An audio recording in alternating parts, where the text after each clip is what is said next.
Namaskar, I am Engineer P.K. Tiwari. Today I am going to explain database concepts. In previous video I have explained some part of database concepts. Some parts are left, so today I am going to explain remaining part of database concept. Today I am going to explain advantages of DBMS. तो हमने पिछले video में database concept के बारे में बताया था. आज हम आपको बताएंगे एडवांटेजेस ऑफ DBMS और डेटा मॉडल के बारे में बात करेंगे. तो देखिए, तो क्या है advantages of DBMS?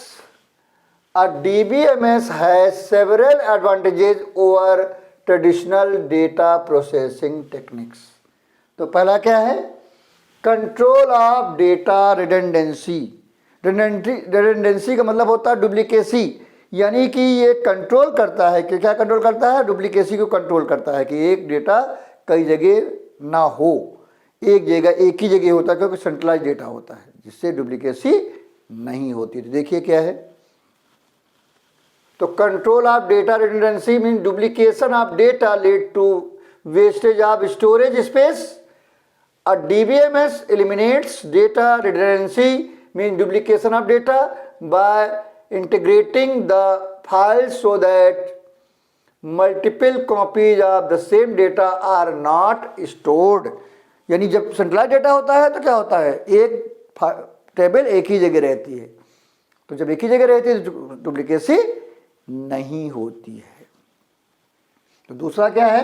Second, data consistency means DBMS provides data consistency to a large extent as the changes made at one place are reflected at all other places or to all the users. क्योंकि centralize data होता है तो एक जगह कोई change करते हैं तो वो सभी यूजर के लिए होता है. जो भी चेंज करते हैं किसी टेबल में, फॉर ऑल द यूजर्स, वो चेंजेस जो होते हैं वो सभी यूजर्स के लिए होते हैं. तो इसका मतलब क्या है? इसका मतलब है डेटा कंसिस्टेंसी होती है. थर्ड क्या है? Sharing of data. Sharing of data, sharing of data using a DBMS implies that not only can the existing applications share the data in the database, but also that new applications can be developed to operate against the same stored data. और नए application भी उस data को use कर सकते हैं. तो क्या है, वो डेटा शेयर्ड होता है, डेटा हर एक के लिए होता है. That is called sharing. Shared means sharing of data. तो हम डेटा शेयर करते हैं, तो एक डेटा सबके लिए होता है, इसलिए क्या हो गया, शेयर हो गया. अगला है reduced programming efforts. A DBMS saves a lot of programming effort since a user need not write programs for query processing involving several tables or files, report generation, addition, modification and deletion of data, etc. Thus it is provides easy retrieval of data. अब DBMS जो होता है, DBMS में क्या होता है, हम programme नहीं बनाते, हम क्या करते हैं, कमांड्स यूज करते हैं और कमांड से हम एक कमांड से पूरा काम ले लेते हैं. बाकी जो हाई लेवल लैंग्वेजेस में होता है, हमें कोई भी काम करना होता है तो उसके लिए एक प्रोग्राम बनाना होता है. यहाँ पर क्या होता है, एक काम के लिए एक कमांड होती है, और वहाँ हाई लेवल लैंग्वेज में क्या होता है, एक काम के लिए एक प्रोग्राम होता है. तो यही यहाँ पर क्या होता है, एक ही टेबल पे जो भी हम चाहें कर सकते हैं, तो प्रोग्राम बनाने की जरूरत नहीं पड़ती है. तो हम क्या होता है, प्रोग्रामिंग एफर्ट रिड्यूस हो जाता है. कम काम से ज़्यादा काम होता है, यानी एक कमांड से कई काम होते हैं, और इस तरीके से हम कई कमांड बना के छोटा सा प्रोग्राम भी बना सकते हैं. अगला है database enforces standards with centralized control of the database administrator, DBA जिसको शॉर्ट में कहते हैं, can ensure that all applicable standards are followed in the representation of data, that is format, documentation standards and conventions etc. तो हम database में कई standard उसमें enforce कर सकते हैं कि ये ऐसे करना है, ऐसे करना है, ऐसे करना है, क्योंकि एक सेंट्रलाइज डेटा होता है तो हम एक स्टैंडर्ड बना के काम कर सकते हैं। अगला है improved data integrity. Data integrity refers to the validity and consistency of stored data. For example, the system itself checks for the correct information to be entered by the user in the correct format. It consists of various constants. तो इससे क्या होता है, ये हम integrity improve कर सकते हैं, यानी हमारा क्योंकि जो हम स्कीमा बनाते हैं डेटाबेस में, DBMS में, तो उससे अगर उसके फॉर्मेट पे नहीं चलते हैं तो एरर आ जाती है, तो हम अकॉर्डिंग टू स्कीमा डेटा देना पड़ता है, तो वो इंटीग्रिटी रहती है। अगला है privacy and security. Data security refers to protection of data against accidental और intentional disclosure to unauthorized persons since there is a centralized control, the data is protected. क्योंकि सेंट्रलाइज डेटा रहता है तो वो प्रोटेक्टेड होता है, उसमें पासवर्ड रहता है जिससे हमारा डेटा क्या होता है, सिक्योर रहता है, कोई उसको इंटेंशनली या बाय मिस्टेक डिलीट नहीं कर सकता या उसको डिस्क्लोज नहीं कर सकता। अगला है economical, combining all the organisations operational data into one database, creating a set of applications that works on this single source of data can result in cost. The overall maintenance cost of data is reduced. तो क्या होता है, economical होता है क्योंकि एक ही database, एक ही हम डेटाबेस में कई टेबल्स यूज कर सकते हैं और उन टेबल को हर तरीके से प्रोसेस कर सकते हैं, तो क्या होता है, इकोनॉमिकल होता है, कम कास्ट में काम हो जाता है।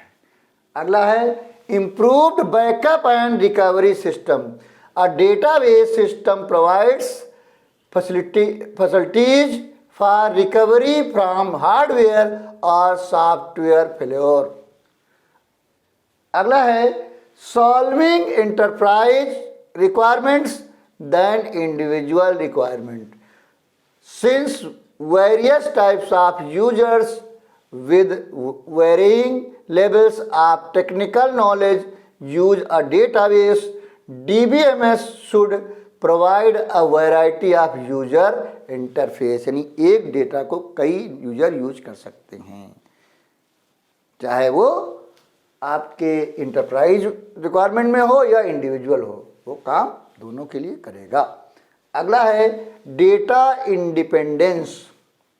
A database system normally contains a lot of data in addition to users data.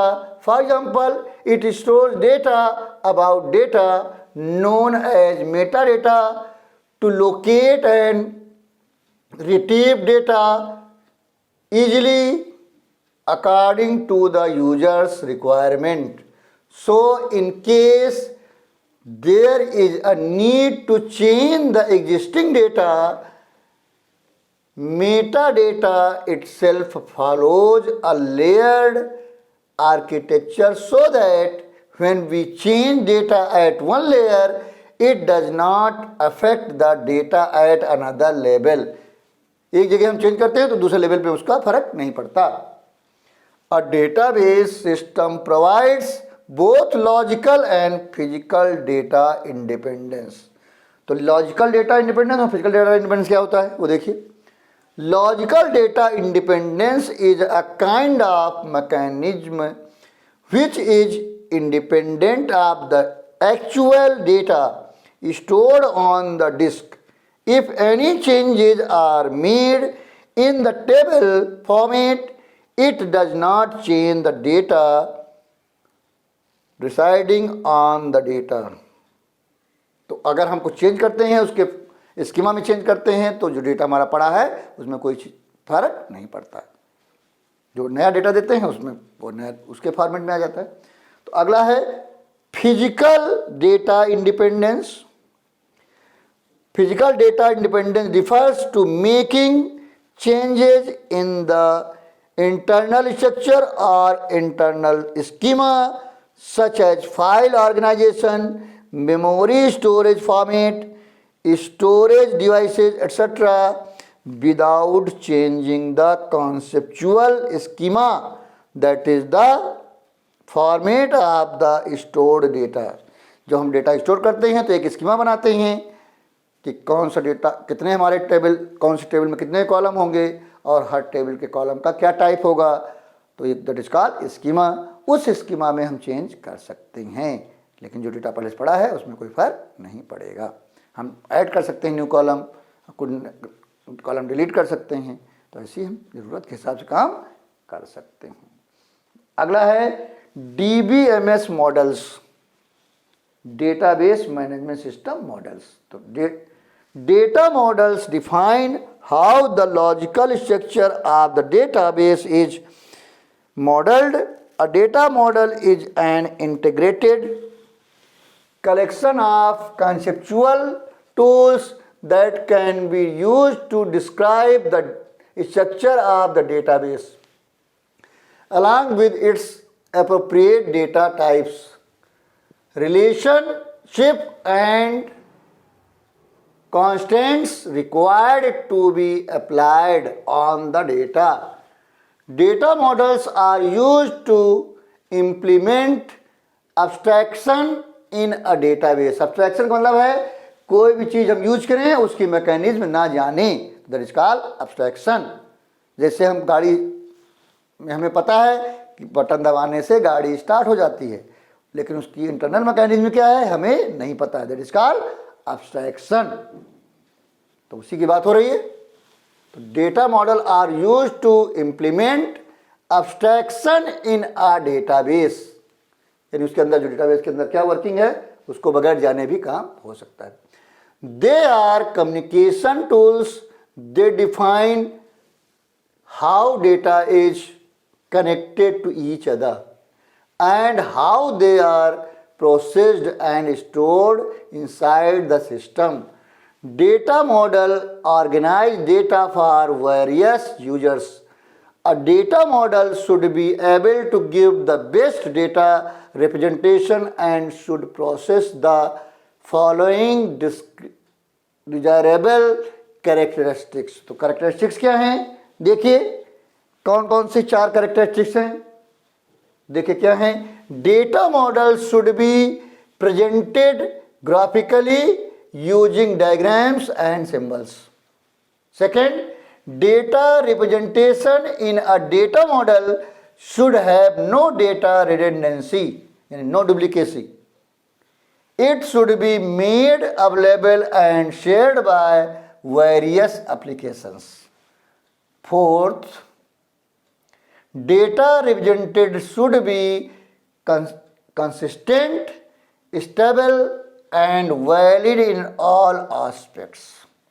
तो हम बात करते हैं क्या? Types of data models. Types of data models.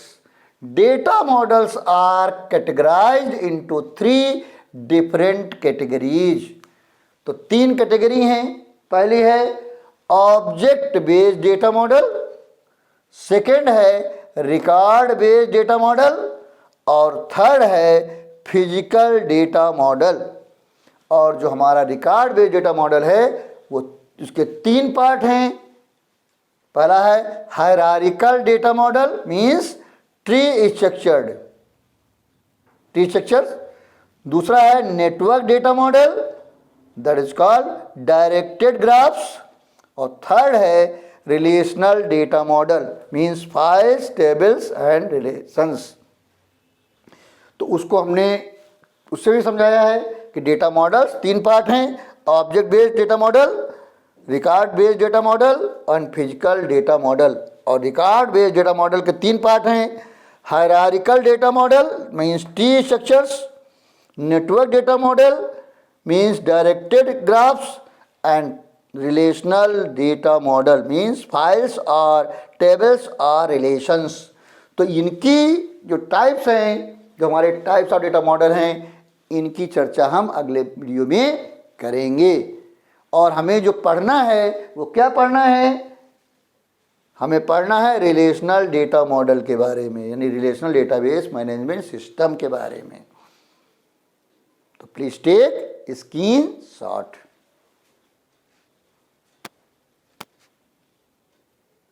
तो आज हमने आपको बताया advantages of database, advantages of DBMS, उसके हमने सारे एडवांटेजेज जितने भी हैं सब बताई। उसके बाद हमने बताया डीबीएमएस मॉडल्स, डीबीएस मॉडल्स के बारे में हमने बताया। फिर हमने बताया types of database data models, तुमने 3 टाइप बताए, उनके भी 3 टाइप बताए।